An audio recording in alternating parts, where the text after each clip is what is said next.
In 1768, 1,403 residents of Greece, Italy, Corsica, and Minorca sailed to the New World, settling in the colony of New Smyrna in British East Florida, and agreeing to work for several years as indentured servants for the colony's founder, Andrew Turnbull. The soil at New Smyrna was rich, the weather was sunny, water was abundant, and the British government was enthusiastic about the settlement. Turnbull was energetic, able, and well-connected to many of the rich and powerful in London. The new settlement's possibilities seemed limitless. Despite all this potential, by 1777, the settlement had disappeared. What caused the downfall of New Smyrna?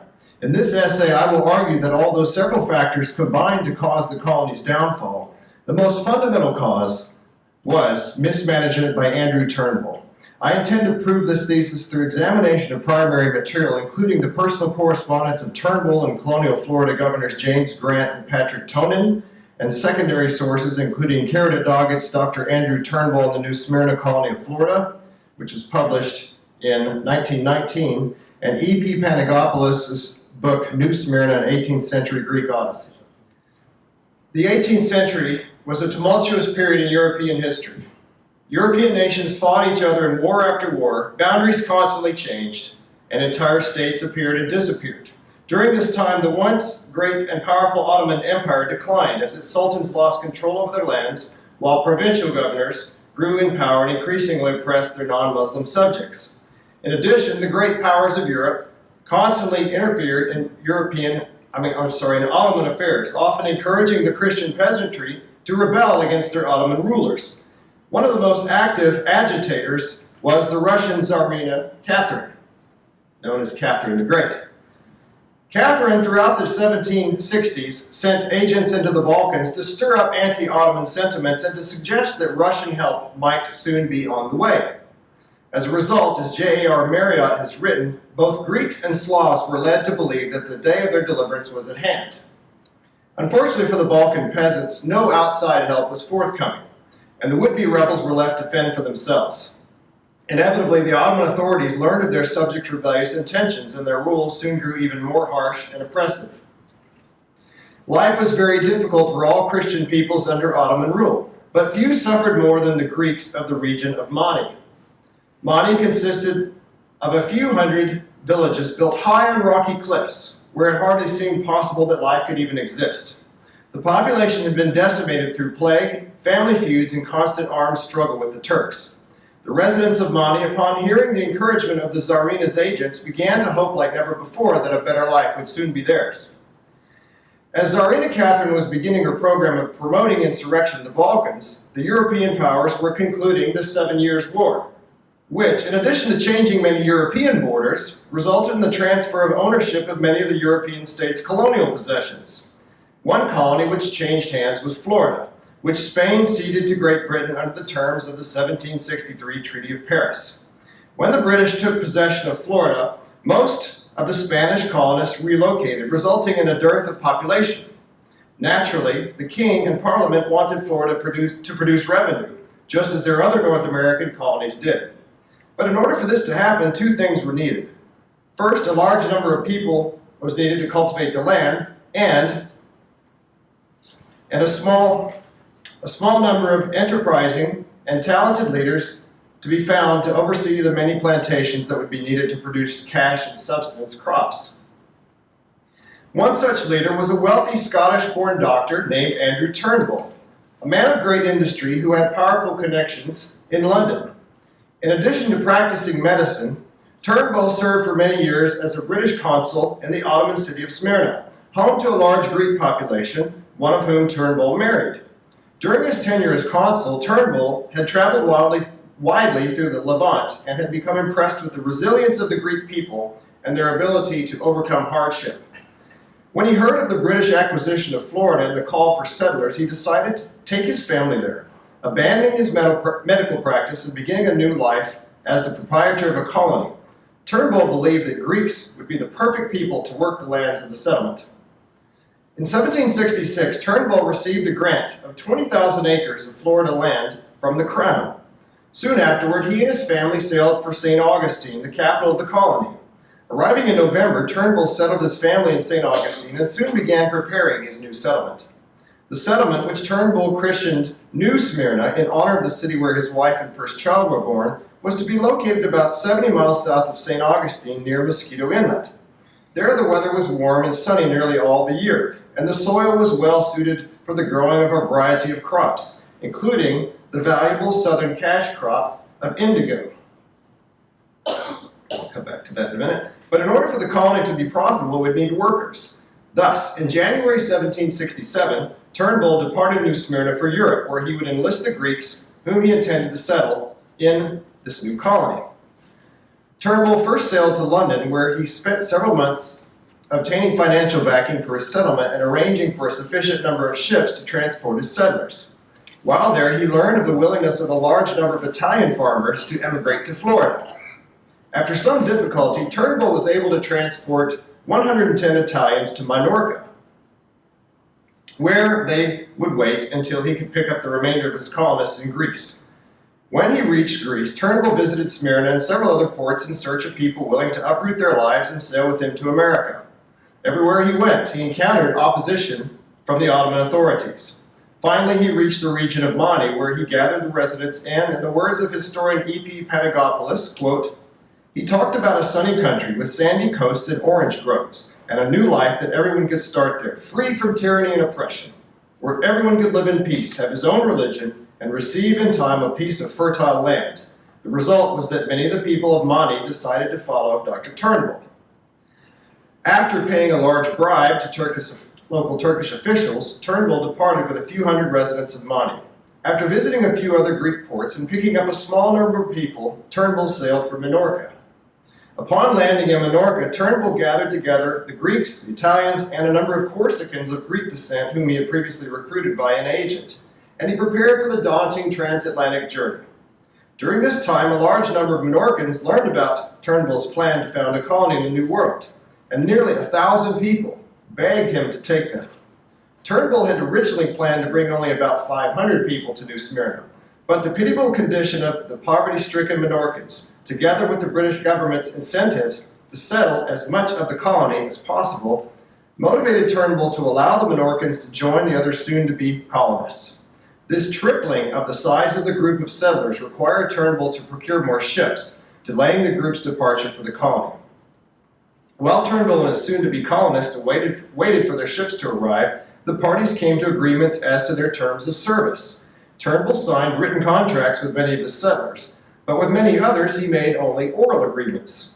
The specific terms of these contracts varied from person to person, but all included the provisions that the settlers would be indentured servants, serving terms ranging from 5 to 10 years, during which time they would have many of their initial food and housing expenses provided. Once they began farming the land, the settlers would receive partial wages for their labor and a portion of the produce of the land. Upon the end of their term of service, the settlers would receive partial or full ownership of the land that they had worked. On March 31st, 1768, the settlers, save 200 Minorcans, sailed for Gibraltar, where Turnbull and the ship captains made final preparations for their transatlantic voyage. Soon, the last group of Minorcans arrived in Gibraltar. After several more delays, on April 20th, 1768, 1,403 people on 8 crowded ships left Gibraltar to begin their new lives in the New World. Like all long sea voyages of the time, the trip was long and unpleasant for all the travelers. The ships were crowded, supplies were insufficient, and conditions were unsanitary. Prior to the journey's beginning, Turnbull reported that, quote, "The settlers were all in great spirits and looked much better than when they first engaged with me," end of quote. And he also said, quote, "All the people are healthy and fit for a new colony," end quote.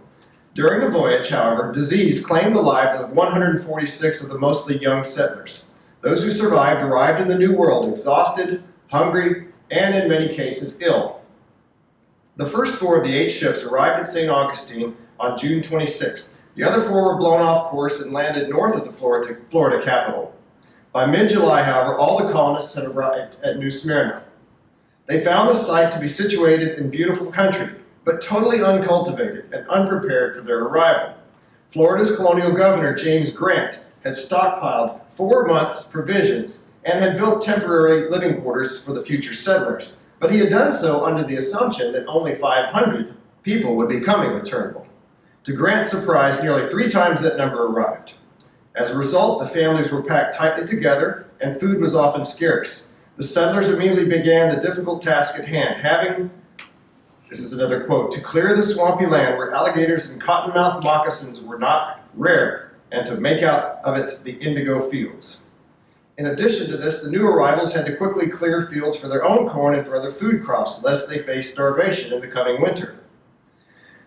The colonists' work was difficult and was exacerbated by the overseers appointed by Turnbull, who cruelly drove them, not hesitating to whip and beat colonists whom they felt were not working hard enough or who were feigning illness. An even more challenging adversary was the ever-present army of mosquitoes, from which the inlet where the colony was situated drew its name. The bloodthirsty insects plagued the exhausted colonists day and night, often bringing with them a disease previously unknown to the Mediterranean natives, malaria. Despite these hardships, Turnbull could report on August 10th that, quote, a great deal of clearing and planting, end quote, had been accomplished. But many of the settlers, who had been led to expect a pleasant life in a near paradise, were becoming frustrated, and their frustration would soon boil to the surface. On August 19th, one day after Turnbull had left New Smyrna to visit a neighboring plantation, several settlers abandoned their work at midday and assembled in the settlement center to express to their overseers their dissatisfaction with their situation. Led by Carlo Fiorni, an Italian and one of the overseers, a group of about 300 gathered a large amount of supplies, guns, and ammunition, and then seized a supply ship that had just arrived from St. Augustine. The rebels set sail for Havana, Cuba, where they intended to settle. Other New Smyrna residents quickly sent word to Turnbull, who immediately appealed to Governor Grant for help. By the 22nd, a British warship sent by Grant spotted the ship and persuaded it to surrender. 35 of the mutineers, however, boarded a smaller boat and headed south along the coast. 4 months later, they were apprehended in the Florida Keys. 3 of the leaders, including Forney, were executed. The rest were pardoned and returned to the colony, where they were put back to work alongside those who had stayed loyal to their British masters. Although only 3 settlers lost their lives as a result of the rebellion, the people's weakened condition due to their voyage, combined with malaria and the scurvy that was caused by the lack of fresh fruit and vegetables, decimated the colony. By December 1st, Governor Grant reported that, quote, they have lost above 300, chiefly old people and children, end quote. Combined with the deaths that occurred during the voyage, the total loss among the settlers by the end of 1768 was approximately 450, nearly a third of those who had begun the journey 6 months earlier. Over the next several years, the residents of New Smyrna grew increasing amounts of crops for export, including corn, sugar, and most significantly, indigo. In 1772, Turnbull shipped over 8,000 pounds of indigo to England, and the next year he was able to export another 10,000. In 1774, however, the colony was struck by drought, and production fell to only 1,600 pounds. The yield increased the next year to 3,600 pounds, but it never again equaled that amount. Still, as Panagopoulos writes, quote, New Smyrna definitely was not a failure as an economic enterprise, end of quote. Despite their relative success in growing indigo, New Smyrna settlers struggled to raise enough food for themselves, and their families often faced the threat of starvation. Besides lack of food, the other problems that had beset the colonists the first year of their settlement, including the hot, humid weather, malaria, scurvy, fatigue, overwork, and the cruel treatment of their overseers, continued to plague them. In testimonies given after the settlement's collapse, several of the settlers spoke of the liberal use of corporal punishment by the overseers, and sometimes by Turnbull himself. Even seriously ill settlers were often not allowed to rest, but were made to work and were beaten if they refused. Some even died as a result of the beatings. By the end of 1769, 177 more settlers had died, and over the next 8 years, an average of nearly 40 every year followed them to the grave. By the end of 1777, a total of 964 New Smyrnians had perished. Only 419 of the original 1,400 remained.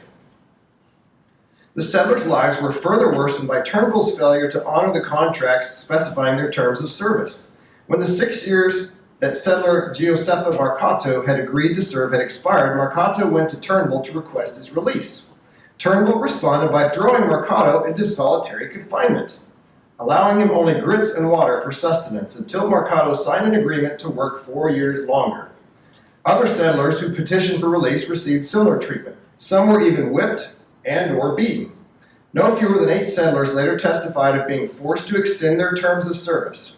Given the high mortality rate of the settlement and the relatively small number of settlers who did testify about their experiences, it is almost certain that the number who involuntarily served extra time as indentured servant was much higher. The misery of the colonist's life was mitigated by the faithful ministry of 2 Minorcan Roman Catholic priests, Fathers Pedro Camps and Bartolome Casanovas. Turnbull had originally planned to bring a Greek Orthodox priest to New Smyrna to minister to the needs of the Greek settlers, and had even persuaded his financiers to provide a stipend for the clergyman. On Minorca, however, Father Camps learned that several hundred Minorcans were to immigrate to the New World, and he did not want them to be without spiritual guidance.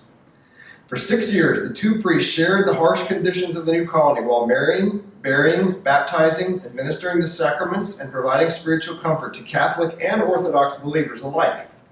In 1774, Casanova was accused of improper conduct and was accused of improper contact and collaboration with the Spanish government due to his receiving holy oil and other supplies from Spaniards in Cuba, and he was forced to leave the colony. Despite having his workload doubled, Father Camps faithfully served the people of New Smyrna until the settlement's death end in 1777. And this is a statue that's still there in the St. Augustine area, by the way, in his honor. In the early 1770s, 2 events occurred that accelerated the collapse of the colony. In 1771, Governor Grant, suffering from a variety of maladies, took a leave of absence. 2 years later, he resigned as governor of Florida. During Grant's leave of absence, his responsibilities were carried out by Lieutenant Governor John Moultrie, and when Grant resigned, Patrick Tonin was appointed as his successor.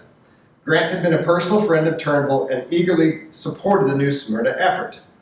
While Moultrie ran British Florida, however, he and Turnbull became involved in a quarrel, and the 2 men became bitter enemies. After Tonin was appointed governor, Moultrie secured him as an ally against Turnbull. And soon after Tonin's March 1774 arrival in Florida, he and Moultrie began working to rid Florida of Turnbull and his ally, Florida Chief Justice William Drayton. Neither Tonin nor Moultrie was opposed to the New Smyrna colony, but their attacks on Turnbull caused him to spend part of 1776 and 1777 in London defending himself before the British government. This absence made it impossible for him to govern and hold together his settlement. A second development that accelerated New Smyrna's decline was the outbreak of the American Revolution in 1776. Although few of Florida's leaders had any sympathy for the rebels, some maintained friendly relations with rebel sympathizers in the colonies and thus brought suspicion upon themselves. Turnbull and Drayton's personal and commercial contacts with patriots in the Carolinas were chief among the charges that Tonin made against them. Even more significant, however, was the impact that the revolution had on the settlers of New Smyrna. Frustrated by years of hardship and oppression at the hands of their British overseers, the people of New Smyrna could not have helped sympathizing with the colonial rebels. According to Panagopoulos, the revolution, quote, made large numbers of settlers conscious of their political rights, emboldened them to raise their voice, and intensified their reaction against the royal government, end quote. It is no coincidence, then, that not long after the revolution's outbreak, the surviving settlers sought a way out of their own plight. When Turnbull left for London in March 1776, he left the management of New Smyrna to his nephew and namesake. At that time, affairs in the settlement were going relatively well, but a series of occurrences combined to deal the colony its death blow. In the summer of 1776, a raiding party from a neighboring Indian tribe broke into several New Smyrna homes, stealing the residents' possessions and taking much of the settlement's precious corn supply. This led to demoralization and fear among the settlers, in addition to greatly reducing their food stores. Later that same year, a group of British subjects from St. Augustine happened to visit New Smyrna. Shocked by the condition of near slavery in which the settlers were living, quote, some of the visitors remarked that if these people knew their rights, they would not suffer this kind of slavery, end quote. That's from Panagopoulos. This remark was repeated throughout the settlement, and it proved to be the spark that motivated some New Smyrnians to take action. On March 25th, 1777, 3 of the settlers were granted permission to go up the coast to fish for turtle. Instead of fishing, however, they walked to St. Augustine, where they gained an audience with Governor Tonin and presented their grievances to him. Tonin assured them that he would protect their rights. 3 men returned to New Smyrna and told the other settlers about Tonin's assurances. Soon afterward, a much larger group went to St. Augustine to see Tonin.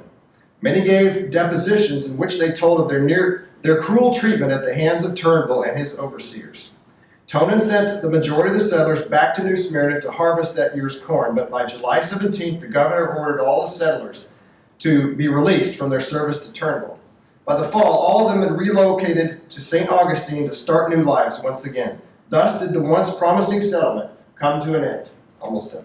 Why did the New Smyrna settlement fail when earlier efforts such as Jamestown and Plymouth, which had also faced great adversity, succeeded? To be sure, the wilderness of the uncultivated terrain, together with harsh weather, disease, and lack of food, enacted a harsh toll on the settlers. But the successful settlements of the previous century had faced similar obstacles and had yet endured. Carrington Doggett, the author of one of only 2 monographs written on the New Smyrna settlement in the 20th century, blames the settlement's collapse on Governor Tonin and the British government, which she says was reluctant to guard against Indian raids or to urge merchants to deliver shipments of supplies in the face of revolutionary disturbances. Doggett also cites religious pressure brought to bear by Spain on the colonists and the latter's natural distaste for a long term of service in a community of freeholders. Doggett assigns little or no blame to Andrew Turnbull. This is not surprising, however, since she was a direct descendant of Turnbull and wrote with the primary purpose of rehabilitating Turnbull's reputation, which had suffered greatly in accounts of New Smyrna written over the previous century and a half. Therefore, while Doggett provides a solid overview of the history of New Smyrna, she is far from an objective source. Greek-American historian E.P. Panagopoulos, writing in the mid-1960s, acknowledged that Turnbull, Tonin, and the harshness of the Florida wilderness all contributed to the settlement's failure, but he claims that none of these served as the greatest factor. For Panagopoulos, the greatest single cause of the collapse of New Smyrna was the outbreak of the American Revolution. He argues that, quote, without the revolutionary fermentation in the northern colonies and the emotional tension it created, the colonists of New Smyrna might have prolonged their period of inertness, but the wind from the north made their hearts leap, their spirits restless, end quote. To be sure, revolutionary thought inspired the New Smyrna settlers to improve their situation, but the revolution should not be seen as the primary cause of the settlement's failure, for the simple reason that the revolution did not break out until 1775, 7 years after the settlers arrived in Florida. Governor Tonin likewise cannot be the main culprit in causing the downfall of New Smyrna, since his term did not begin until 1774. By the time Tonin arrived in Florida, most of the damage had already been done. The lion's share of the blame for New Smyrna's failure surely lies with Andrew Turnbull himself. Turnbull made many serious mistakes in founding and managing the colony. First, he greedily and irresponsibly transported far more settlers than he had planned and prepared for, resulting in serious food shortages and overcrowding that would not have occurred had he brought only the 500 people that he originally intended. Even more seriously, Turnbull viewed his colonists as, in Panagopoulos' words, quote, merely tools for the success of his venture, rather than as human beings with fundamental rights, end quote. Turnbull and his overseers' cruel treatment of the settlers, together with his duplicitous failure to honor his agreements with them regarding their terms of service, could hardly have promoted loyalty to him or to New Smyrna among the settlers. Had Turnbull treated the settlers with kindness and dignity and given them the means to turn themselves into self-sufficient, independent farmers and traders, they most likely would have been willing to endure more years of hardship to make the colony succeed. By his mismanagement and poor treatment of his settlers, Turnbull had lost out on a chance to produce an enduring multi-ethnic and multi-religious community that would surely have enriched the life of Florida. Thank you.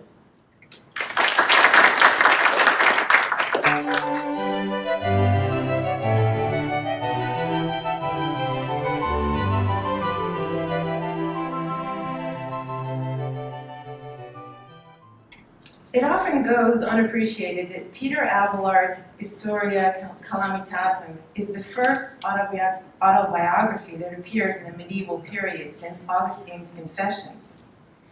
Its frank investigation of self deserves more credit than it has received as an important icon of the early 12th century.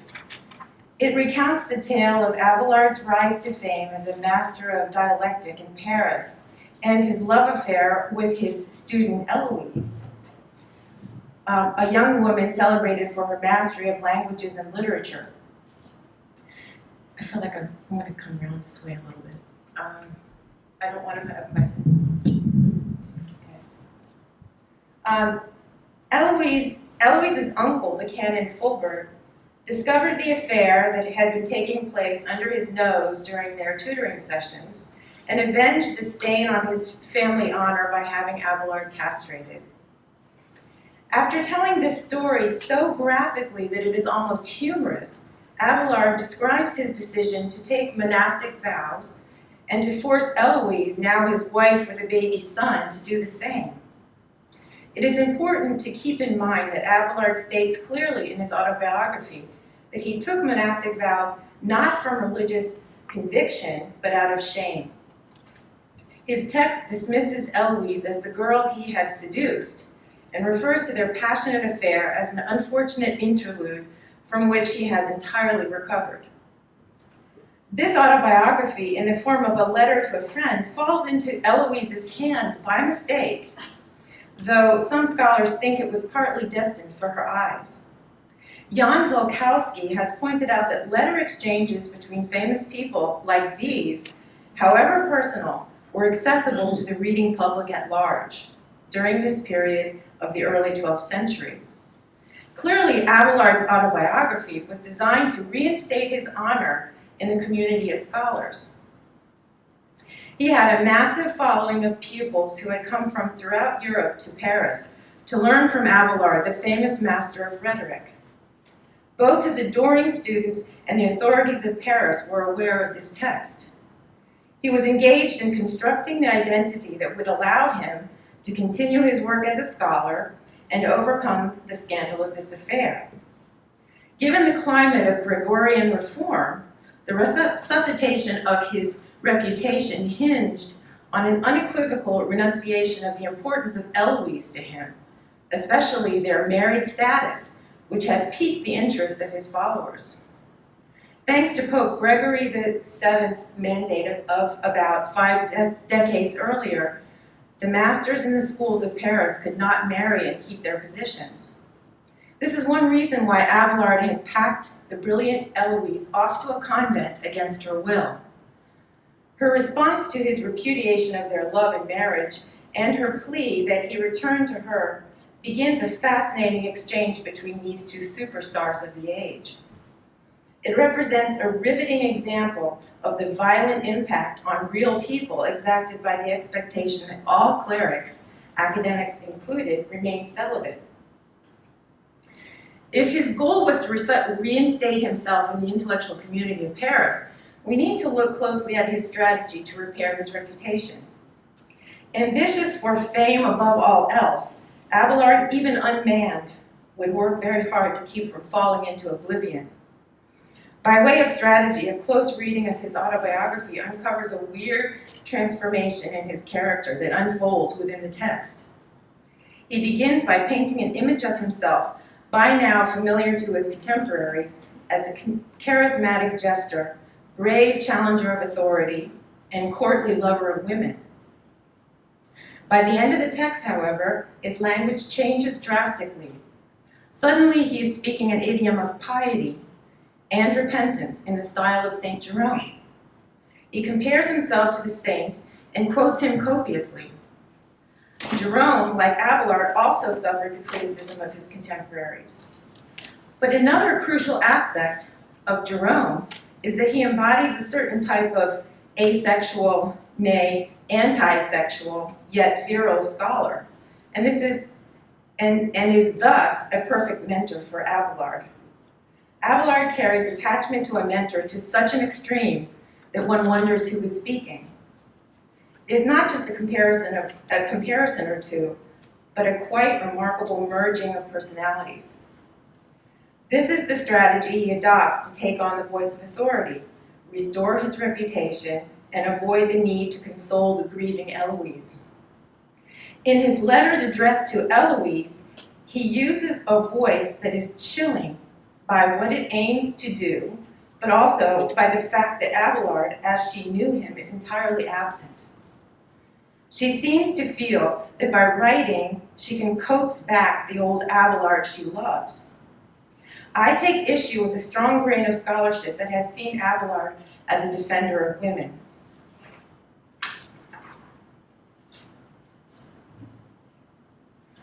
This is to look only at the outer layer of his project.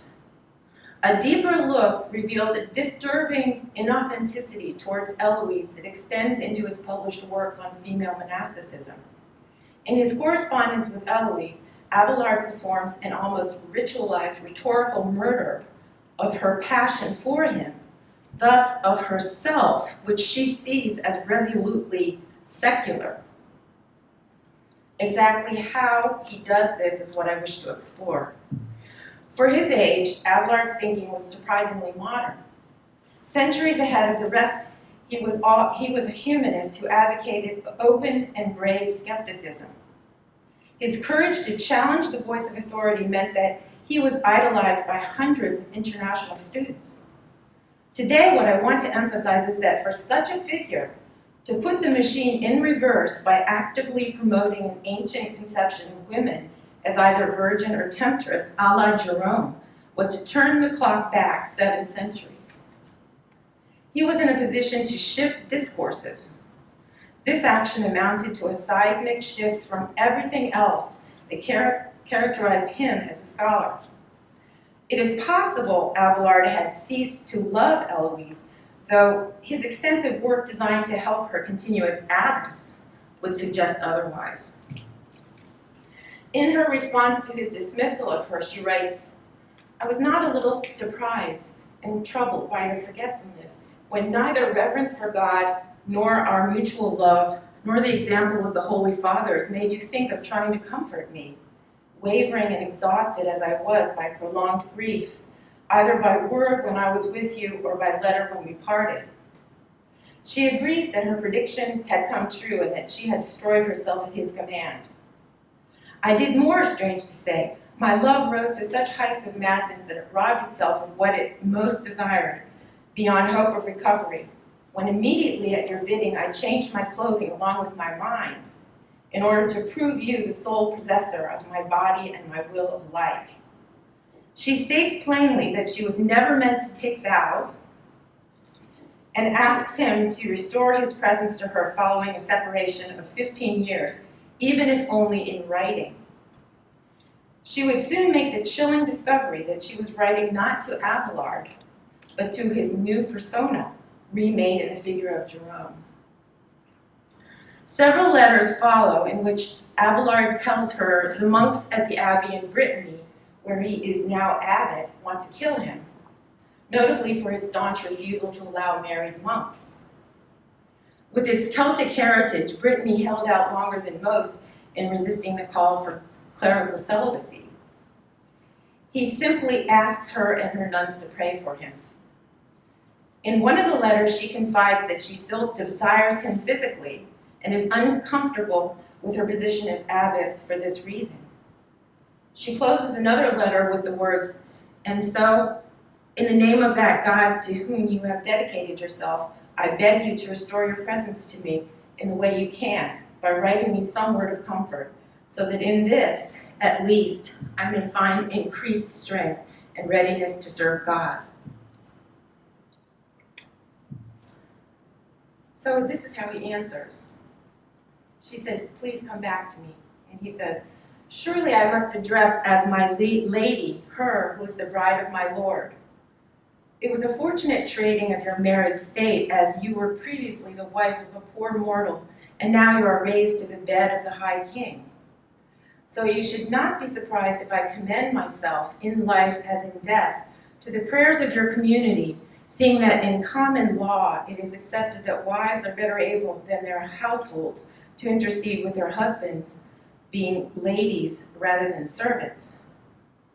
This is a drastic way to induce Christian thinking in a person who has honestly shared her doubts about her faith. Abelard throws Eloise violently from the low of mortality to the heights of heaven, and tinges the whole ride with the connotations of a wanton shifting from bed to bed.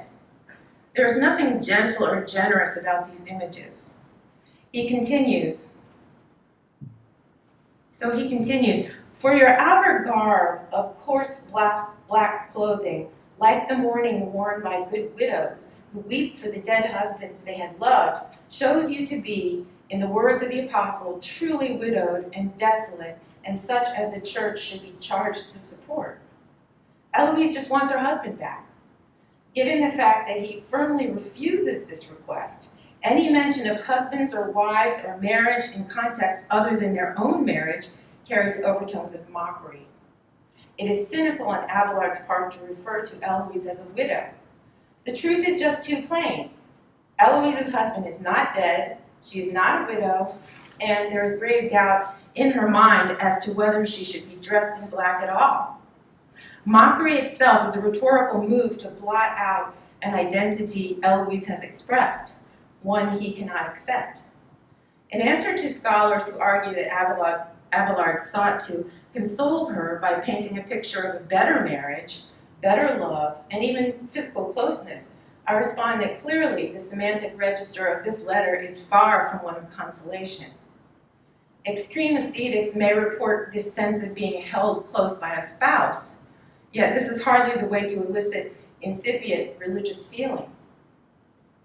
Indeed, in response to the testimony of her persistent feelings for him, to argue in favor of faith in such starkly sexual terms is unsettling. It is one element of an aggressive rhetorical strategy.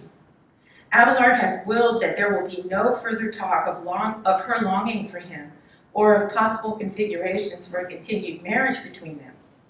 In this letter, couched in the, quote, consolation of spiritual marriage, he uses highly sexualized imagery to cut off any further talk of this kind. By displacing this longing and foisting it into a religious context, the reader is out of wind, disjointed, and revolted. Abelard takes some of his tropes from the erotically charged Old Testament Song of Songs. Beginning with the words of the song's Black Bride, "Night after night on my bed, I have sought a true love." Abelard expands on the biblical passage with the following.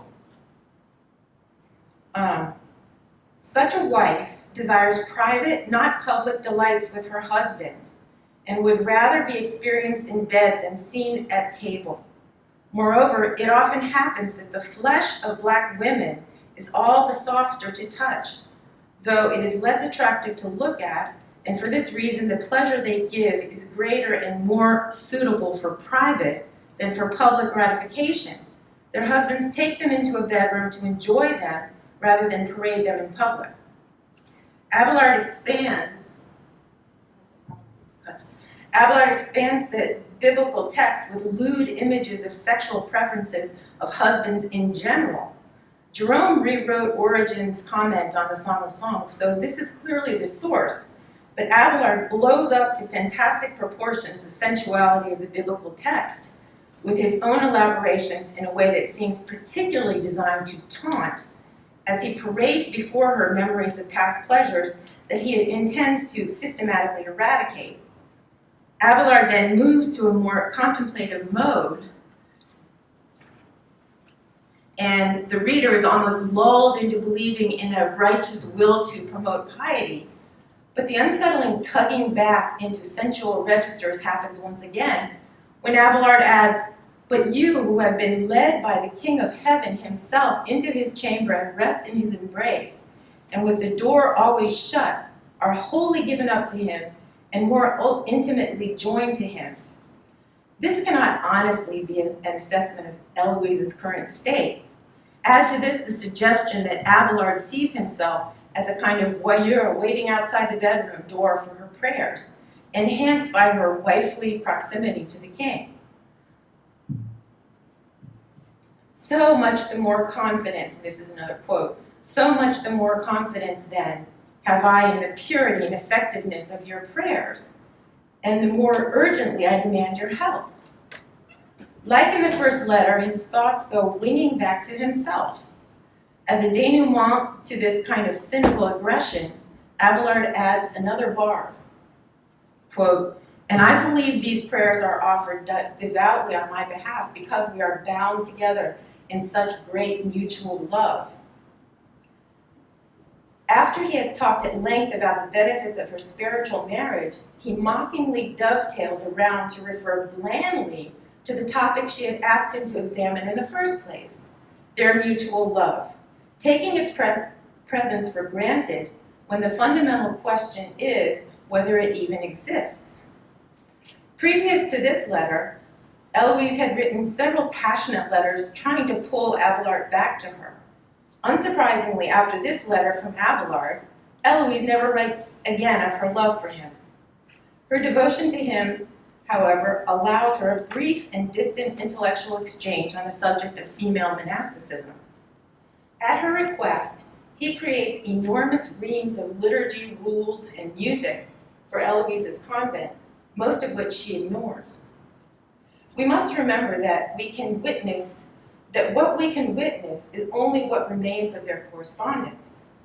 It is crucial to keep in mind that both Abelard and Eloise were aware that their exchanges were read by others and would likely fascinate posterity with their shimmering riddles. We can assume that vast portions of the real story remain hidden to us.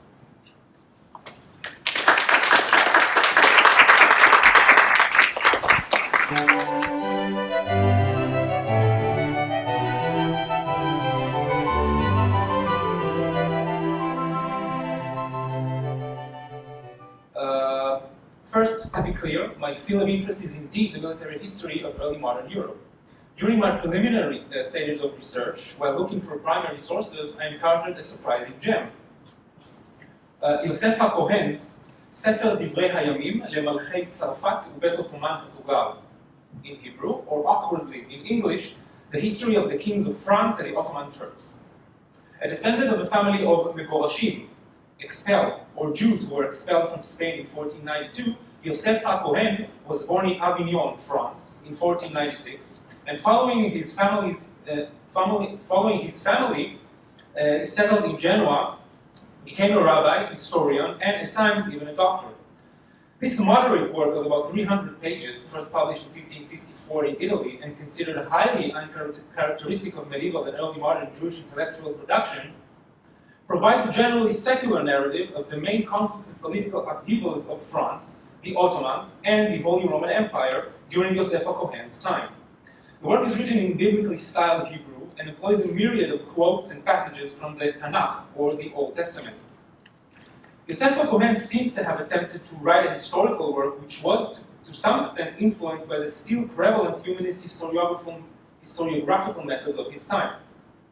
Humanist historiography remains one of the most exceptional intellectual monuments of the Italian Renaissance. According to classical traditions, describing the sequence of events as accurately as possible was the historian's primary mission. But he also committed himself to instruct his contemporaries in suitable political, military, and moral conduct.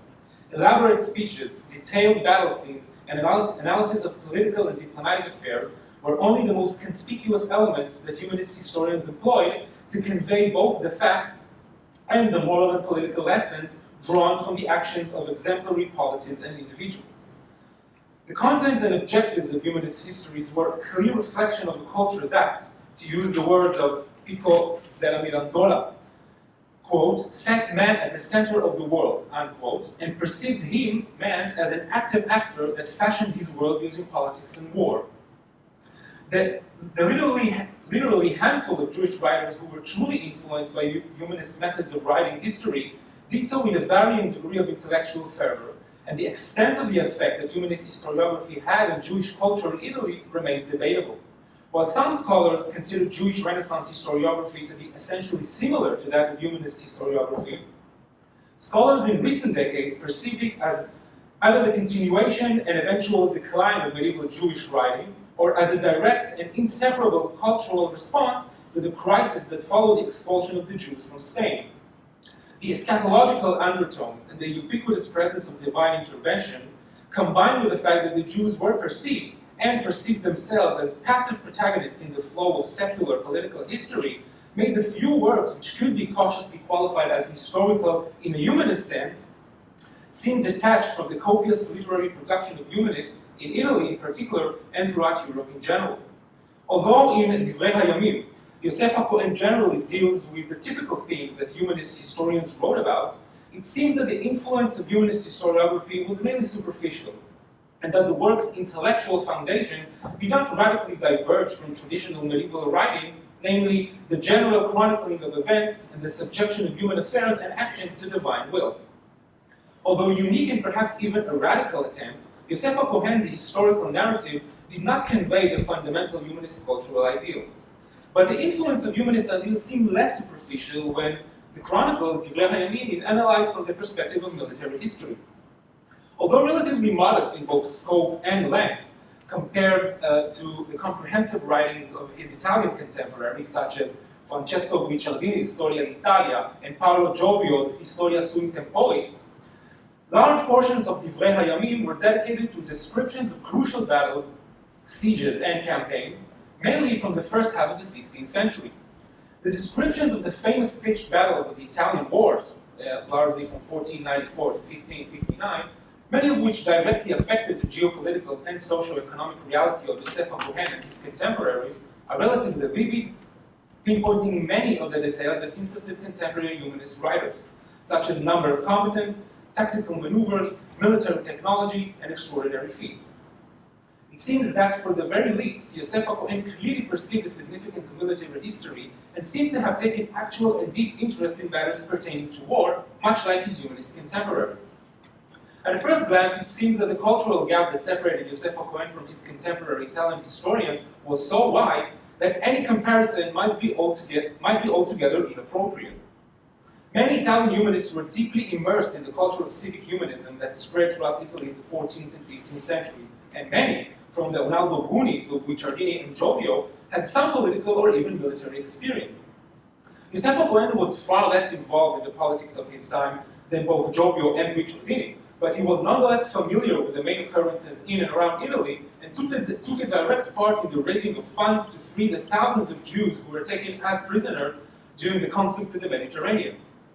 His general interest in current events did not only emanate from sheer intellectual curiosity, though he indeed possessed it, but also from the fact that many of these events directly affected the already unstable and insecure existence of the Italian Jewish communities, as Yosef ha-Kohen and his close family members very often experienced firsthand.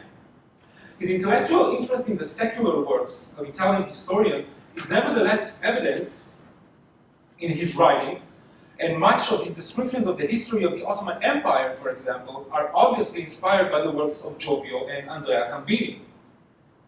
But however acquainted was Yosef ha-Kohen with the events of his time and the works of Italian humanists, even his work about secular, mostly Gentile, with quotes, or non-Jewish history was intended to specific audiences that mostly considered the intellectual pursuit of secular matters as inappropriate for a proper Jewish way of life.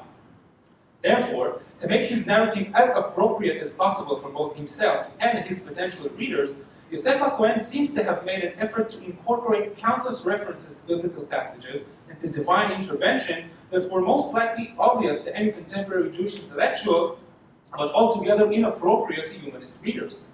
Thus, in his description of the Spanish defense of Castelnuovo, Greece, against the massive Ottoman assault in 1539, Yosef ha-Kohen wrote that the Spaniards, quote, could not light the matches of the cannons and arquebuses, since the Lord brought rain upon them at that time, unquote. The battle descriptions were also vivified by dramatic biblical passages that were familiar to any man versed in the Old Testament.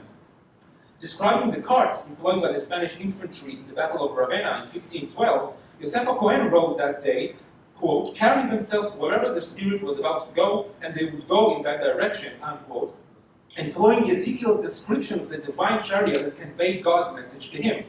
Not only did Yosef ha-Kohen give away his personal and perhaps prevalent negative opinion concerning the quarreling, quote, Gentile, but he could also incorporate textual signifiers into his text in order to assist his readers to better understand the magnitude and repercussions of these seemingly profane events unworthy of deep scrutiny.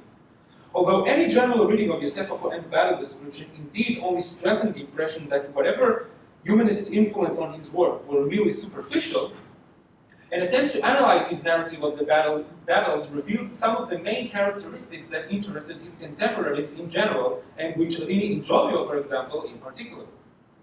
Compared to the works of Giovio and Guicciardini, as well as to those of other historians, Yosef ha-Kohen's Divrei Hayamim is indeed very modest in both extent and scope. Moreover, his descriptions of key military events during the Italian wars and the space allotted to them seem to lack a fixed pattern and suggest a certain disregard for their significance. For example, The famous battles of Cerignola in 1503 and de Garigliano in 1503-4, following which the Spaniards took full control of the Kingdom of Naples from France, are not mentioned at all.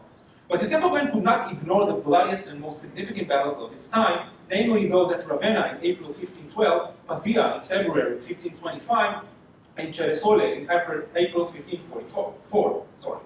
All these battles became famous for their significance to the development in military tactics and technology during the 16th century, and historians such as Guicciardini, Giovio, and Machiavelli, to only name the most celebrated, offered comprehensive description and analysis of the main tactical maneuvers, number of combatants, alleged speeches, results, and overall events of interest. Contemporaries were fascinated by the fortifications of the Spanish infantry on the banks of the Ronco River and the long and bloody artillery exchanges, first time in history, in the Battle of Ravenna, the symbolic defeat of the flower of the French nobility to the, quote, lowly Spanish and Italian musketeers in Pavia, and the horrible carnage produced by the clashes of condensed bodies of infantry in both Ravenna and Ceresole. Yosef ha-Kohen's descriptions of the battles of Ravenna and Ceresole are somewhat superficial, succinct, and confused, and surmised in 2 to 3 paragraphs. Contrary to these, the narrative of the most famous battle of his time, the Battle of Pavia in 1525, could not be described in a mere paragraph, and Yosef ha-Kohen gives a surprisingly detailed and accurate description of the battle. But regardless of the narrative's length, Yosef ha-Kohen seems to discuss, or at least mention in some detail, the occurrences that most of his contemporaries regarded as significant, interesting, and of course, instructive. He mentions the celebrated fortified position of the Spaniards, the bloody efficiency of artillery in 16th century battlefield, the fearful efficiency of muzzle-loaded and smooth-bore personal firearms in the hands of experienced soldiers against traditional tactics and technology, and the potential carnage of the emerging pike and shot tactics. As 16th century, and especially Italian historians and military men were beginning to realize the experience of the battlefield was changing in front of their very eyes, what we term today as perhaps the military revolution of the 16th century or 17th century. Moreover, the inclusion in the narrative of the Battle of Pavia of the obligatory pre-battle or mid-battle speech from the central military figure is also instructive. Alfonso D'Avalos, Marquis of Pescara, commander of the Spanish infantry during the Battle of Pavia, addresses his fellow general Charles, the Duke of Bourbon, in the following words: "Children have come to birth, and there is no strength to deliver. And now, speak to the heart of the soldiers who follow you, and I will do likewise, and we will fight the French, and our renown will spread all across the land, for this is the day for which we waited. We have reached it, we have seen it." Unquote. Fiery addresses by generals to their soldiers are also not uncommon in the Old Testament.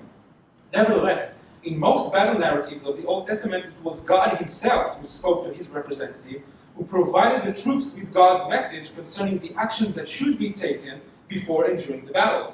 God was involved in both strategy and tactics, directly influencing the course of the battle, and was meant to be perceived as an actual warrior, leading his men to victory or doom according to his perception of the conduct of the Israelites, whether in the distant or recent past. The invigorating speech, whether it was spoken by God or by his representative, had deep social and religious functions. But although divine intervention was omnipresent in Yosef ha-Kohen's narrative, it seems that any perception of God as an actual and active actor on the battlefield was generally absent, and many of the crucial decisions and actions were left to the generals. Therefore, the fiery, though short, speech of the Marquis of Pescara essentially resembled that of his contemporary humanist historians rather than to the battlefield speeches of the Old Testament. For example, Guicciardini allotted a considerable space to the French general's speech to his soldiers prior to the engagement in Ravenna, in which the general only mentioned the Justitia Divina, or divine justice, in order to legitimize his assault on the Pope's forces. Thus, in the battle narratives of humanist historians, God was very rarely more than an implied and indirectly involved actor, and much like them, it seems that Yosef ha-Kohen employed the speech as a rhetorical rather than social or religious instrument to invigorate his narrative. It seems then that while in the narratives of Ravenna and Ceresole, the influence of humanist historiography might be deemed coincidental or too superficial, the narrative of the Battle of Pavia demonstrated its influence in a more concrete and obvious manner. To conclude, on account of its subject matter, Divrei Hayamim is rightly considered to be an anomaly in Jewish intellectual and literary production in early modern Europe in general and in Italy in particular. It nevertheless seems that the intellectual foundation of Yosef ha-Kohen's peculiar work did not significantly diverge from the traditional foundations of Jewish literature, whether historical or otherwise. And any influence of the prevailing humanist historiography did not substantially affect these foundations. Nevertheless, the influence of humanist historiography seems more substantial when Yosef ha-Kohen erects his narrative on top of these foundations, as demonstrated in his attempt to narrate some of the most important and dramatic battles of the Italian wars. As I have tried to demonstrate in this presentation, focusing on specific disciplines, in this case military history, may assist in furthering our understanding of any dual cultural exchanges or influences between Jewish intellectuals and their social and cultural environment. A more comprehensive and complete analysis and presentation of Yosef ha-Kohen's narratives of the military history of his time may shed new light on the cultural influences on Jewish intellectual life in Renaissance Italy. Thank you.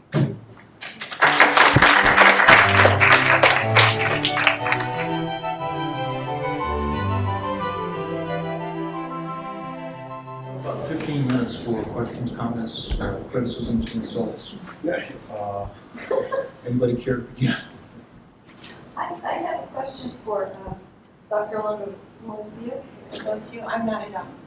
Okay, well, I just have a question. It's been a while since I've read those texts that we're talking about today. I completely agree with you that Abelard changes personalities. I completely agree that he is not at all comforting and becomes quite misogynistic. And it's very painful to read all of that. I'm just wondering, it's not even as serious as devil's advocate, but I'm wondering, you know, the poor man lost his genitals, right? And that's got to be incredibly traumatic. And how much of that he interiorized as his own evil, he talks about it that way. Right? Yeah. But his voice in the texts that are not addressing Eloise is very much like the old Abelard. He still is a jester. He jokes around. Yeah. That personality is still there. Yeah. You know. So this is something that he's doing. That's I think cool. for a number of reasons. One is to show the community that he doesn't care about women, and you know that he's going to be a good cleric. You know, I think that has a lot to do with it. You know, and I'm wondering too, you know, and I really like it. I really like what you're saying. I'd love to talk to you some more about it. But I'm wondering too, when he's writing his philosophy, he was talking about his definitions, when he defines a man as a certain thing, and then he's no longer that man. There's a way in which he does change in a way that is more than nominal, right? We're talking about nominalism and idealism, yeah. So it's more than a nominal change, and I think in that way, might someone argue that he's no longer capable of being her husband? well, I mean that just opens up such a huge can of worms right there. You know, it just and it really does it interweave with what you said, because it's all about constructing self. You know, constructing the self that is to answer Eloise, knowing that that the community at large will be reading it. You know, and Jerome would be just as forbidding to any kind of sexualized woman. You know, so it's time to slap that person down. And was he doing it? You know, for all we know, it was just for show, and they were still sleeping together. Who knows? You know, you really can't say. Maybe this was just so he could protect his reputation. Yeah. Great. I'd love to talk some more about it. Okay. Kind of piggybacking on what you were saying, I thought your papers, Yeah, they did. Yeah, exactly. Now the idea too that maybe in the letters that he was kind of, the whole medieval idea of women as temptress and women as being, kind of a negative influence, maybe he was kind of putting that back on her as justification for, it wasn't necessarily me that caused this, but it was the lust that came from you.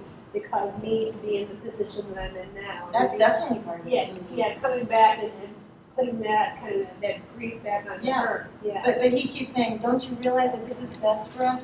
We both need to repent for a terrible sin, on and on, Right. just ad nauseum.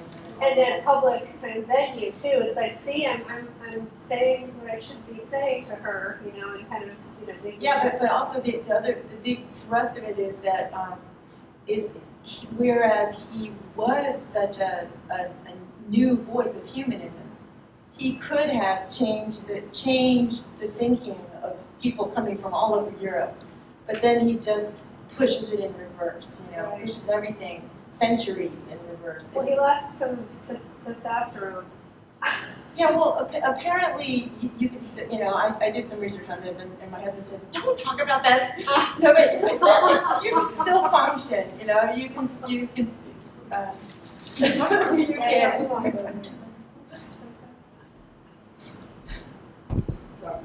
No, just Mr. Earlier. As of now, yes. It strikes me that if we were to look at Jamestown and other failed colonies, we might actually be able to work on a kind of taxonomy of colonial failure. Right. I mean, there are differences, of course, but there probably are some interesting similarities. I'm not familiar with all the colonies that did fail. Jamestown Right. was one was sort of in my area. Right. And lack of supply lines was one of the problems, and probably lack of poor leadership and so on. Have you looked at other failed colonies to explore this? No, that I have not. You mind if I stand? I'm not to be driving back to Houston, so I'm going to be sitting for 2 hours. But that's an interesting question. No, I need to do that. One thing I was thinking about, if you don't mind me just kind of going off in a slightly different direction, is there may have actually, and I should have worked, the paper was all long enough as it was already too long, but there may have been a racial/religious dynamic going on that I didn't actually explore in the paper. If you think about it, Andrew Turnbull was English, right? And the English thought they were the greatest people in the world. Like most Europeans, the French thought they were the best, and the Spanish, and so on. So, unlike Jamestown and the Plymouth Plantation and the Massachusetts colonies that eventually merged to become the state of Massachusetts, here you had a situation where the head of the colony was British, and the rulers were British, and yet these people at New Smyrna, where were they from? They were from Eastern and Southern Europe. They were Italians, they were Spanish, they were Greeks. So here we're different, in one sense, slightly different racially. I mean, obviously they're still Europeans, but very different culture. They're not Protestant as well. And then how obviously the English were extremely anti-Catholic during this period, up until very recently actually. And so the majority of the settlers were Catholic, and so they would have been less than human, not less than human, but they would have been less than English, not as good people. They're second-class citizens, if you will. And then the Greeks, they didn't really know what to do with them. Although he was married to a Greek and was somewhat familiar with Greek culture. But still, they would have seen the Orthodox religion as Catholic with no pope, right? It would have been kind of, it's a little bit weird, we don't understand it. So I think that might have been part of why he was so cruel to the people there. But that, as far as the failed settlements, I think about Roanoke, but we don't really know what happened. We never will know for sure. Other colonies as well. That would be an excellent way to expand this. Obviously, those workers from the Mediterranean had no interest in the British Empire. Right. Yeah. Not that the Plymouth people did. We had no use at all for what was going on in England. Yeah. There was religious conflict there, but certainly lack of interest in anything British, I think. Right. Yeah, and the English, not Jamestown obviously, but in Massachusetts you had the Puritan or the separatist culture, and they're trying to set up a city on a hill. They had this religious zeal that helped get them through the tough times, whereas these people just wanted to make a living. Plymouth is interesting though because it's a small number that set up, but they made a success of it. Oh, absolutely. Whereas you could say the success of Massachusetts Bay was the massive numbers. Correct. Between 1629 and 1640, over 10,000 Puritans left Massachusetts Bay. So no matter how many of them failed or got sick or Yeah. whatever, and They just kept coming, right, right, yeah. Idan, I have a question for you. Yeah. What is in it? What's the stake for a Jewish historian like Yosef ha-Kohen? Because he's not really a member. He's writing about other nations. I understand this is not nationalism in kind of 18th, 19th century sense, but he's a nomadic. I mean, he starts in Spain, he ends in Virginia. So what would be in it? What sorts of stakes, social, political, would a Jewish historian have in writing about French, Italian, military history? Well, it's interesting because, first of all, we don't really know why he sat down and wrote this specific history, because we have only 3 or 4 examples of Jewish intellectuals who, and you know, the Jewish intellectual in early modern Europe was a very specific thing. It was like a Renaissance man. He did like very specific things, and he wrote a history which was also surprisingly wrote in Hebrew, which it still remains the sacred language in the 15th, 16th century. No one should write a secular history. So the question of why, one of the answers was that the Jews felt like this is closing. This is Armageddon. I mean the Messiah is coming because 2 of the biggest empires the world knew until that time, the Turks and the Ottoman Turks and the Holy Roman Empire and France, if we can take it as Christians against Muslims. Everybody feared that the Ottoman Muslim monster is coming, and there was great fear in Europe that something massive is going to happen. And at least some of the Jews saw this as the preliminary stages of the final war and the massacre. So at least some of them felt that it began with the expulsion from Spain, which was a devastating event for many Jews, and it continued with this feeling that something big is going to happen, and Turkish ships, Ottoman ships are arriving to Italy and Spain now. So many of them sat to record these events. He also begins like traditional universal medieval history in the creation of the earth, but he very quickly goes on to narrate the beginnings of the Ottoman Empire and the French Empire, because it feels like this is going to converge in the near future, and we'll finally see the final stage, redemption. Finally, as Christians and Muslims slaughter each other, the Jews will finally, after many years of not taking any part of anything, we'll see some kind of redemption. So this is maybe the fact that it is still an anomaly. I mean, the vast majority of Jews never even considered sitting writing something like this. I mean, writing about Muslims and Christians is not worthy of reading material for Jewish intellectual.